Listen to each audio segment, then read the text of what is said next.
Pinatutunayan ko po na natupad nila ang mga kinakailangan sa pagtatapos ng kurikulum pang elementarya na itinakda ng Kagawarang Edukasyon, Republika ng Pilipinas.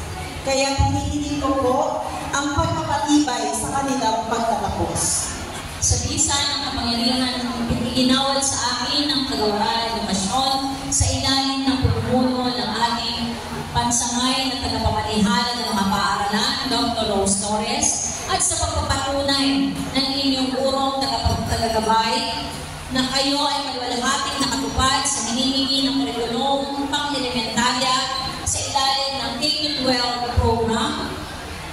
Bilang inyong taga-Masin Pampurok sa distrito ng GMA, pinagtitibay ko ang inyong pagtatapos ngayong ika-29 ng Mayo 2024. Congratulations, graduates!